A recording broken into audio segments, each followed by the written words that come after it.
Yang lebih bikin merindingnya itu Poci ngadep ke belakang, guys.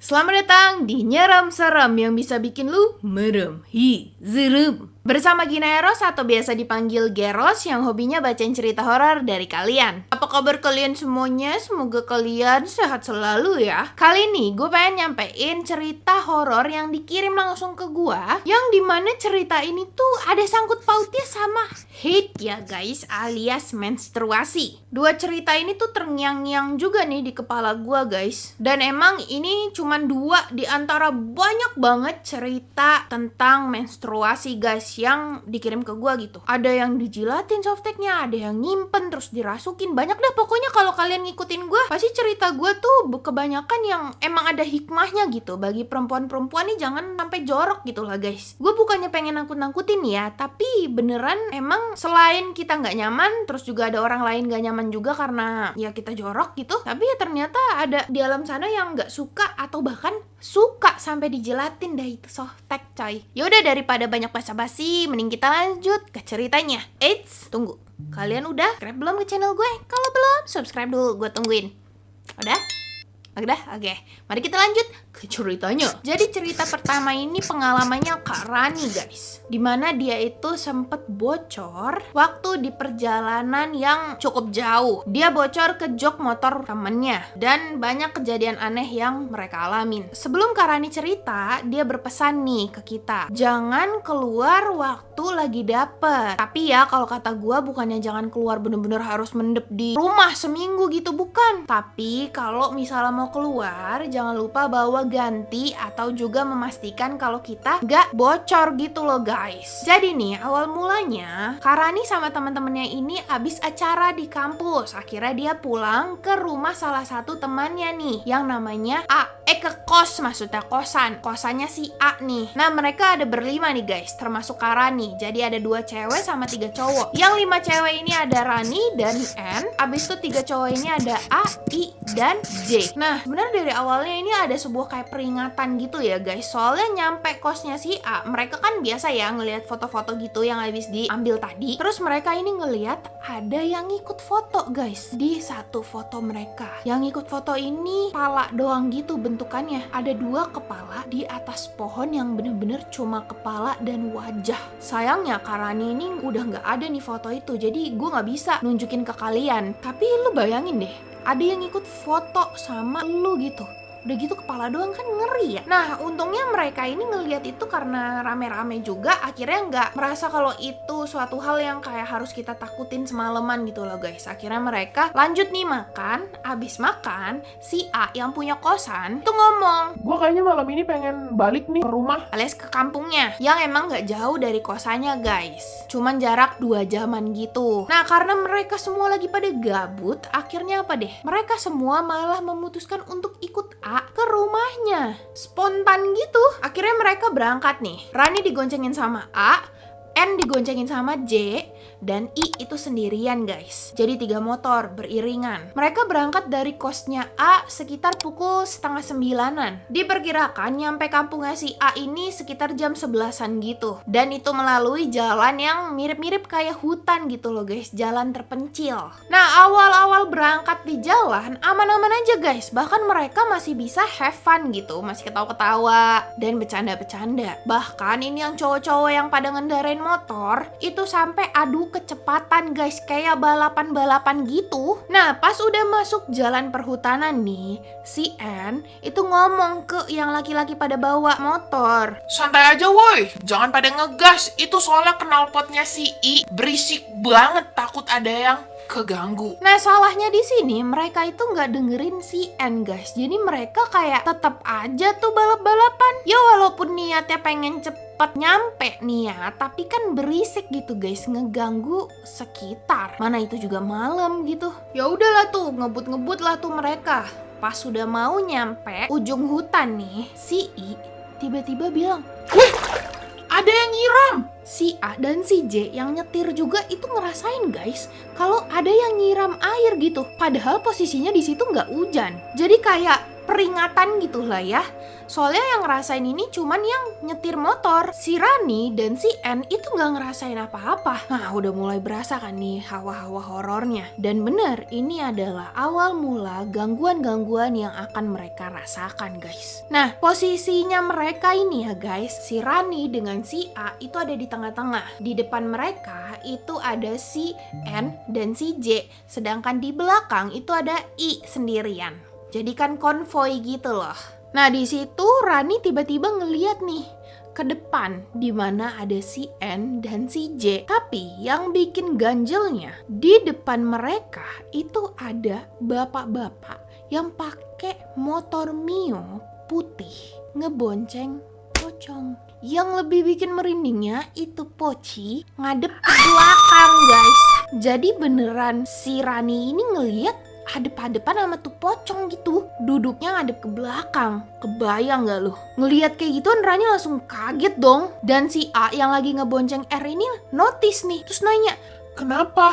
tapi Rani ini nggak bisa jawab guys. Dan dia cuman diem aja. Karena dia yakin yang bisa lihat itu Poci cuma si Rani. Kalau misalnya si A itu juga ngelihat nggak mungkin nanya kenapa ya kan. Nah niatnya dia pengen nunggu sampai rumah aja nih baru dia cerita guys. Tapi ternyata itu bukan satu-satunya hal yang dia lihat malam itu. Nah mereka lanjut jalan nih kan. Lanjut terus. Di pertengahan jalan tiba-tiba aja si A ini ngomong pengen nurunin si Rani dan pindah ke I yang ada di belakang dia. Dia ngomong lah nih sama si I Weh, bawa Rani dulu dong. tanpa aba-aba gitu loh guys. Ya udah akhirnya mereka mojok dan si Rani pindah ke I tanpa mempertanyakan apa-apa nih ya kan. Si Rani tuh cuma ngikut-ngikut aja gitulah. Nah anehnya si A yang setelah nurunin Rani nih dia mimpin jalan nih guys. Nah setelah dia mimpin jalan itu dia malah memilih jalan yang jauh banget gitu loh guys. Yang nggak biasa dia lewatin. Kenapa bisa tahu kayak begini? Karena si I itu udah sering ke rumahnya si A. Si I ini notice kenapa si A ini ngelewatin jalan ini. Ya akhirnya ngomong sama si Rani. Ini ngapain dah lewat jalan sini? Nah itu jalan beneran kanan kiri hutan semua guys. Kayak jalan setapak yang emang ada di hutan gitu. Kecil banget cuman bisa muat satu motor. Si I ini mulai agak marah.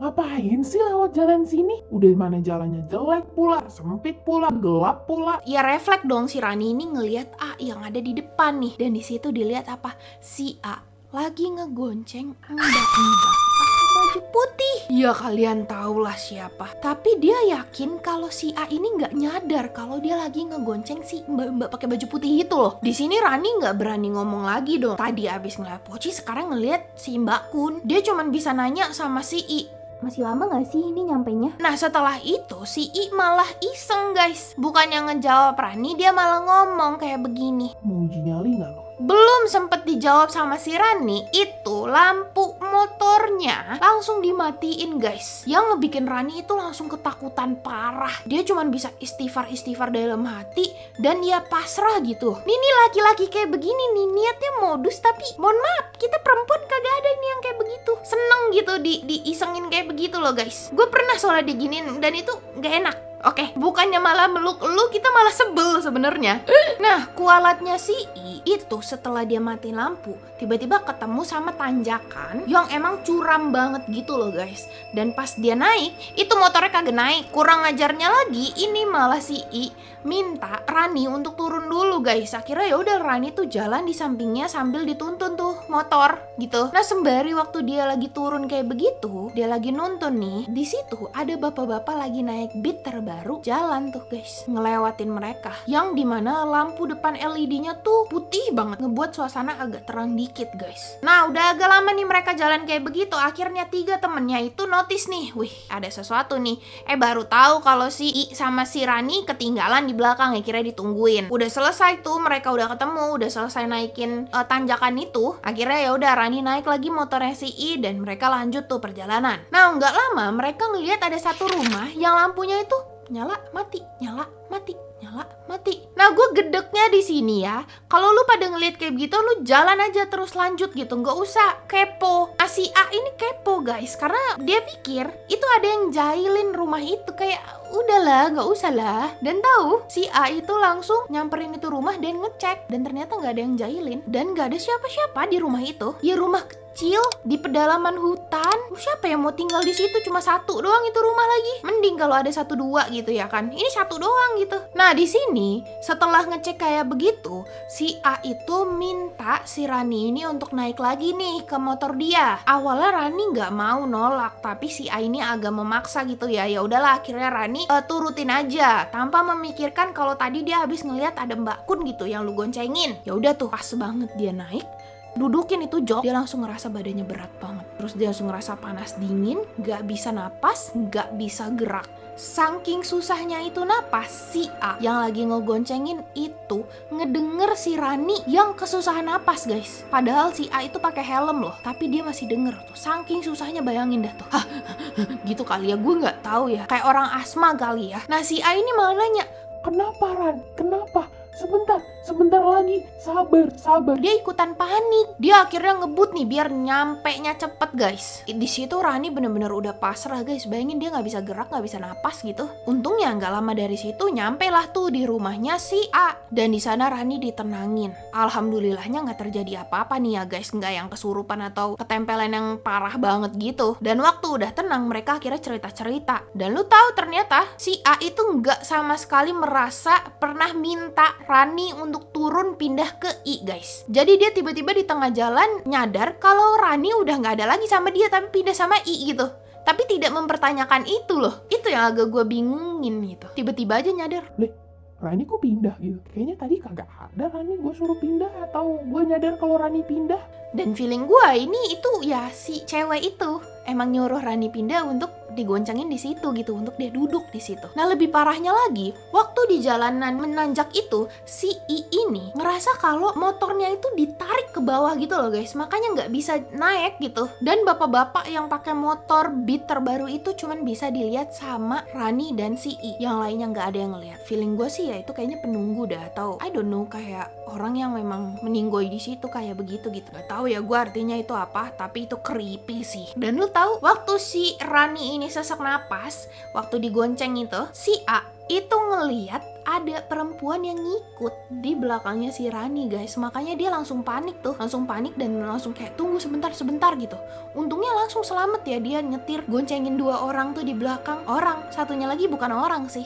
Dan lu tahu setelah itu Rani baru ngecek guys, dan bener ternyata dia bocor dan itu nempel di joknya si A dan si I guys. Makanya itu kenapa motornya ditarik sampai bawah. Terus juga dia mau duduk di situ ya karena mungkin dia lagi ngejilat-jilatin itu darah mens gitu, I don't know. Tapi kan si N sama si J kan gak digangguin ya kan, dia aman-aman aja. Nah disitulah guys, makanya jangan sampai bocor gitu. Selain gak enak, gak nyaman, kita juga ya ternyata bisa begitu juga efeknya. Nah cerita kedua ini akibat bocor juga, tapi agak beda guys. Ini cerita dari Kak Lita yang diikutin sama Poci karena perkara dia bocor. Jadi awalnya Kak Lita ini kan biasa nih malam mingguan main sama cowoknya nih di rumahnya, rame-rame tuh sama temen-temen cowoknya juga. Biasanya dia jam 11 itu udah pulang, tapi malam itu kelewatan guys, sampai jam 12.15 dia baru inget dan dia langsung minta pulang nih. Ya sebagai laki-laki yang bertanggung jawab, akhirnya cowoknya si Kalita ini nganterin nih. Tapi saat itu ada salah satu temennya yang pengen bareng juga. Akhirnya boti dah tuh bertiga di motor. Nah singkatnya, waktu mereka boti bertiga di jalan yang namanya Cikaem, gue nggak tahu nih tempatnya di mana. Di situ ada masjid, yang mana di depan masjid itu kayak ada kebun, dan di situ ada satu apa sih namanya, pohon pisang. Di situ dia ngeliat Poci di samping pohon pisang itu, guys. Berdiri, mukanya serem, hitam sama ada tanah-tanah gitu. Terus dia pakai kain kafan ya kayak Poci biasa gitu. Kain kafannya kotor, tapi itu baunya sampai kerasa, sampai si Kak Lita juga cium gitu. Bau busuk, serem banget lah pokoknya. Mana di depan masjid itu ada polisi tidur yang ada 3 gitu loh, guys. Yang emang suruh pelan-pelan kita. Bayangin lu jadi Kak Lita ngelihat kayak begituan, tapi pacar lu ini nyetirnya pelan banget kayak, ya Allah, refleks ngelihat kayak begituan, ngomong kayak gini, Ya Allah, itu ngapain di situ ya Allah? kayak begitu guys. Cowoknya sama temennya ini nggak ngelihat apa-apa, tapi cowoknya nanya. Neng, ada apa? Dia nggak jawab guys. Dia diam aja sambil baca-baca doa dalam hati. Karena di situ baru pertama kali Kak Lita ini ngelihat sejelas itu bener-bener ada di samping dia gitu. Ya jadilah dia panas dingin, panik. Nggak kebayang sih gua coy, jangan sampai ya. Nyampe-nyampe rumah nih, ditanya sama cowoknya. Tadi kenapa? Dia ceritalah tuh, dia habis ngelihat Poci tadi di masjid samping pohon pisang. Sama cowoknya bilang, Oh, pantesan tadi kayak ada bau busuk ya. terus sama cowoknya, iya itu dia bau busuk banget. Terus si cowoknya ini pas mau balik nganterin temennya, dia ngomong gini, Yaudah, kamu hati-hati ya. Nanti kalau ada apa-apa, kamu baca-baca doa aja. baliklah tuh cowoknya. Dia langsung tidur nih. Nah paginya dia curhat sama mamanya nih guys. Mah, semalam Lita lihat ada Poci di masjid di deket Cikame tuh berdiri bau banget. Terus mamanya cuma ngomong, Iya, Mama tahu. jadi kaget dong. Hah? Kok bisa? Terus mamanya ngomong gini, Ngikut noh. Bau amismu kecium banget. Mancing jadinya. Ngikut dah. Tapi udah dipulangin sama Abah kok, tenang aja. Biasa aja udah. gitu. Di sini dia baru inget guys, emang bener semalam setelah pulang dari rumah pacarnya ini dia bocor tuh ke celana-celana begitu guys. Ya jadilah diikutin sama si Poci. Untung si Kak Lita ini nggak lihat ya kalau si Poci ini ngikut ke rumahnya. Dan untung si mamanya ini juga peka gitu, langsung minta abahnya ini untuk ngusir si Poci itu guys. Jadilah makanya guys, jangan lupa ya kalian tuh harus bersih-bersih kalau mau pergi gitu ya. Dan juga bawa softtek pengganti dan juga kresek itemnya ya guys, karena jangan dibuang sembarangan. Plus juga selalu dicuci guys, jangan langsung buang baik ya. Yaudah ceritanya sampai segitu aja. Kalau gue agak-agak merinding sih, karena gue sebenarnya juga pengen sharing informasi aja nih. Jangan sampai kita bagi perempuan jorok kalau kita lagi hate ya guys. Yaudah segitu aja guys. Kalau kalian suka cerita ini, jangan dilupa di like, terus komen bagian mana yang kalian suka. Dan juga subscribe channel gue dan nyalain loncengnya biar dapat notifikasi kalau gue upload cerita baru. Yaudah guys, sampai jumpa di video selanjutnya. Bye-bye. Subscribe dan nyalain notifikasi buat dapetin konten horor lainnya. Juga like and share video ini ke teman kalian yang bukan penakut. Cek TikTok dan IG gue di sini ya. Nggak merinding, nggak seru.